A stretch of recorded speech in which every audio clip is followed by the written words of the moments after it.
Hi guys, आज मैं Doraemon के ऐसे एपिसोड्स एक्सप्लेन करने जा रही हूँ जो अभी तक हिंदी में एक्सप्लेन ही नहीं हुए हैं। और अगर आपको ये वीडियो पसंद आए तो वीडियो को लाइक करके चैनल को सब्सक्राइब भी कर देना। डोरेमोन 664 पार्ट 2, बादलों वाला सोफा पूरा परिवार टीवी पर वर्ल्ड स्पोर्ट्स टूर्नामेंट की ओपनिंग सेरेमनी देख रहा था। इस बार जापान इस टूर्नामेंट को होस्ट कर रहा था। ये टूर्नामेंट हर 4 साल में होता है, इसलिए इसका माहौल बहुत शानदार था। जहाँ पूरा परिवार मैच देखने में बिजी था, वहीं नोबिता बार बार जम्हाई ले रहा था। उसने पूछा कि वे सीधे स्टेडियम जाकर मैच क्यों नहीं देखते। माँ ने कहा, टिकट बहुत महंगे हैं, टीवी पर फ्री में देखना ज्यादा अच्छा है। पापा ने कहा कि स्टेडियम में बैठकर मैच देखने का मजा अलग होता है। लेकिन नोबिता उदास हो गया कि वह अपनी आँखों से मैच नहीं देख पाएगा। दूसरी तरफ जियान भी स्टेडियम जाना चाहता था, लेकिन वह अपने पापा को मना नहीं पाया। तभी सुनेओ ने अपनी अमीरी दिखाते हुए 4 टिकट निकाले। उसके पास सॉफ्टबॉल, बैडमिंटन और रिले रेस के टिकट थे। यह देखकर नोबिता और जियान दोनों उदास हो गए। घर पहुंचते ही नोबिता ने डोरेमोन से शिकायत शुरू कर दी। उसे लगा कि हर किसी को वर्ल्ड टूर्नामेंट लाइव देखने का मौका मिलना चाहिए। डोरेमोन ने कहा, मौका तो है, लेकिन टिकट खरीदने के लिए पैसे भी चाहिए। निराश होकर नोबिता आसमान में बादलों को देखने लगा। उसने कहा, काश मैं भी इन बादलों की तरह ऊपर से सब कुछ देख पाता। तभी डोरेमोन ने एक नया गैजेट निकाला जिसका नाम था क्लाउड मेकर मशीन। उसने बताया कि यह मशीन आर्टिफिशियल क्लाउड्स बना सकती है और उन पर बैठकर कहीं भी जाया जा सकता है। डोरेमोन ने मशीन में पानी डाला और फिर एक खास क्लाउड मटेरियल पैक डाल दिया। कुछ ही देर में एक सुंदर बादल बन गया। फिर उसने एक खास मशीन से उस बादल को एक आरामदायक सोफा का आकार दे दिया। नोबिता तुरंत उस पर बैठ गया और बहुत खुश हो गया। इसके बाद डोरेमोन ने उसमें स्टीयरिंग लगा दी और दोनों आसमान में उड़ने लगे। नोबिता सीधे फुटबॉल मैच देखने जाना चाहता था। हालांकि बादल की स्पीड थोड़ी कम थी, लेकिन दोनों आखिरकार स्टेडियम पहुंच गए। मैच बहुत रोमांचक था। उत्साह में नोबिता इतना उछल पड़ा कि लगभग बादल से गिर गया, लेकिन डोरेमोन ने उसे समय पर पकड़ लिया। नोबिता को डर था कि लोग उन्हें देख लेंगे, लेकिन डोरेमोन ने बताया कि नीचे से लोगों को सिर्फ एक साधारण बादल दिखाई देगा।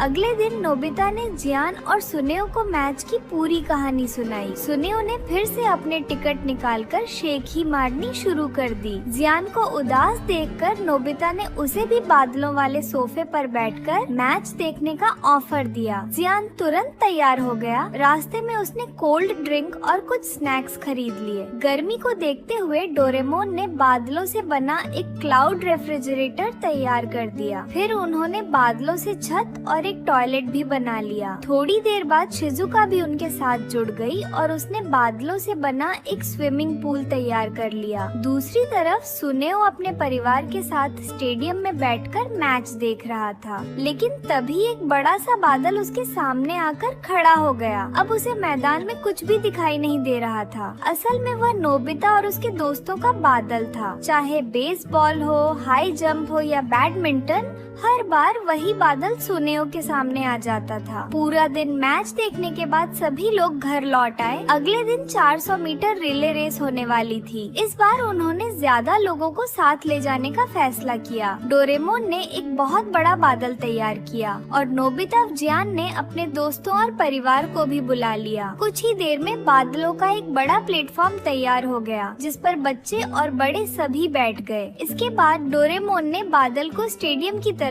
उड़ाना शुरू कर दिया। दूसरी तरफ सुनेओ आसमान को देखकर खुश था, क्योंकि उसे कहीं भी कोई बादल दिखाई नहीं दे रहा था। लेकिन कुछ ही सेकंड बाद एक बहुत बड़ा बादल उसकी तरफ आता हुआ दिखाई दिया। सभी लोग बादल पर बैठकर खिलाड़ियों का उत्साह बढ़ा रहे थे। तभी अचानक बादल का कंट्रोलर खराब हो गया। बादल का कंट्रोल पूरी तरह बिगड़ गया और वह धीरे धीरे नीचे आने लगा। सभी लोग घबरा गए। अब वे सिर्फ मैच मैच देखने वाले दर्शक नहीं थे, बल्कि वे खुद ही गलती से ओलंपिक्स का हिस्सा बनने वाले थे। Doraemon episode 585। माँ घर में कुछ ढूंढ रही थी। उन्हें पूरा यकीन था कि उन्होंने वह चीज यहीं रखी थी, लेकिन अब वह कहीं दिखाई नहीं दे रही थी। तभी अचानक एक पेपर एयरप्लेन उड़ता हुआ उनके पास आकर गिरा। जब उन्होंने उसे खोलकर देखा तो पता चला कि वह नोट पेपर था। असल में ऊपर कमरे में नोबिता और डोरेमोन उन्हीं कागजों से पेपर एयरप्लेन बनाकर खेल रहे थे। तभी एक और हवाई जहाज उड़कर सीधे माँ की नाक पर जा लगा। अब माँ का गुस्सा 7वें आसमान पर पहुँच गया, क्योंकि उन्हें थैंक यू लेटर लिखना था और सारे नोट पेपर्स लगभग खत्म हो चुके थे। नोबिता ने अपना पेपर एयरप्लेन खोलकर माँ को देने की कोशिश की, लेकिन इससे माँ और भी नाराज हो गयी। डोरेमोन ने भी नोबिता का बचाव करने की कोशिश की, लेकिन उन्हें भी डांट पड़ गई। तभी डोरेमोन ने एक मजेदार वेंडिंग मशीन निकाली। उसने माँ से कहा कि इसमें 10 येन डालिए। जैसे ही सिक्का अंदर गया, मशीन ने तुरंत नया नोट पेपर बाहर निकाल दिया। माँ खुश हो गयी और उनका सारा गुस्सा भी गायब हो गया। ये देखकर नोबिता की दिलचस्पी भी बढ़ गई। डोरेमोन ने बताया कि इस मशीन में 10 येन डालकर इंसान अपनी जरूरत की चीज पा सकता है, लेकिन हमेशा की तरह नोबिता के पास पैसे नहीं थे, इसलिए उसने डोरेमोन से ही 10 येन उधार ले लिए। जैसे ही नोबिता ने सिक्का डाला,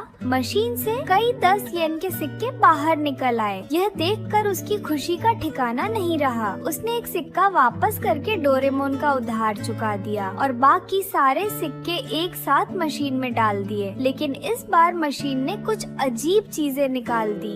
एक डंडा, कूड़ेदान का ढक्कन, प्लेइंग कार्ड, साबुन और तौलिया। यह सब देखकर नोबिता का चेहरा उतर गया। उसे लगा कि मशीन खराब हो चुकी है। थोड़ी देर बाद मशीन ने एक मांगा कॉमिक निकाली, लेकिन वह भी नोबिता पहले ही पढ़ चुका था। तभी सुनेओ वहाँ पहुँच गया। उसकी कॉमिक बुक फट चुकी थी और उसे पूरा यकीन था कि यह काम नोबिता ने ही किया है, लेकिन नोबिता ने मशीन से निकली हुई कॉमिक उसे दे दी। तभी डोरेमोन और नोबिता को एहसास हुआ कि मशीन खराब नहीं हुई है। शायद ये हर चीज किसी खास समय के लिए दे रही थी। इसी बीच जियान भी वहाँ पहुँच गया। सुनियो पहले ही उसे इस वेंडिंग मशीन के बारे में बता चुका था। दोनों मशीन लेकर चले गए, जबकि नोबिता उदास होकर घर से निकल गया। लेकिन कुछ ही देर बाद उससे गलती से एक कुत्ते की पूंछ पर पैर पड़ गया। अब कुत्ता उसके पीछे दौड़ने लगा। भागते भागते नोबिता ने अपनी जेब से वह डंडा निकाला, लेकिन उसे समझ नहीं आया कि इसका क्या करे। तभी डोरेमोन ने वह डंडा दूर फेंक दिया और कुत्ता उसके पीछे भाग गया। अब नोबिता को समझ आया कि मशीन ने यह चीज यूं ही नहीं दी थी। इसके बाद दोनों ने कूड़ेदान के ढक्कन से नाले को बंद करने की कोशिश की, लेकिन यह तरीका काम नहीं आया। फिर अचानक बारिश शुरू हो गई और उन्होंने उसी ढक्कन को सिर पर रख लिया। लेकिन डोरेमोन को अभी भी लग रहा था कि इसका असली इस्तेमाल कुछ और है। थोड़ी देर बाद उन्हें एक ऐसा डस्टबिन मिला जिसका ढक्कन गायब था। दोनों उसके अंदर छिप गए और ऊपर से ढक्कन लगा दिया। अब उन्हें समझ आ गया कि इस चीज का सही इस्तेमाल क्या था। तभी शिजुका वहाँ आ गई। वह अभी अभी कुकीज बनाकर लाई थी। तीनों ने साथ बैठकर कुकीज खाई और बातें करने लगे। इसके बाद नोबिता ने कार्ड्स खेलने का सोचा, लेकिन एक कार्ड खराब हो चुका था। तभी उसे मशीन से निकला हुआ प्लेइंग कार्ड याद आया। उसने उसे इस्तेमाल किया और तीनों आराम से खेलने लगे। उधर जियान और सुनेओ मशीन के साथ नए नए एक्सपेरिमेंट्स कर रहे थे। उन्होंने च्युइंग गम मांगी, लेकिन मशीन ने इतनी ज्यादा गम निकाल दी कि दोनों उसी में चिपक गए। आखिरकार उन्हें एक असली 10 येन का सिक्का मिला। इस बार सुनेओ ने होमवर्क आंसर्स मांगे, लेकिन मशीन ने जवाबों की जगह उनके टीचर को ही उनके सामने खड़ा कर दिया। नतीजा यह हुआ कि दोनों को क्लास के बाहर खड़ा होना पड़ा। इसके बाद उन्होंने सिक्का वापस निकालने की कोशिश की। जैसे ही सिक्का बाहर निकला,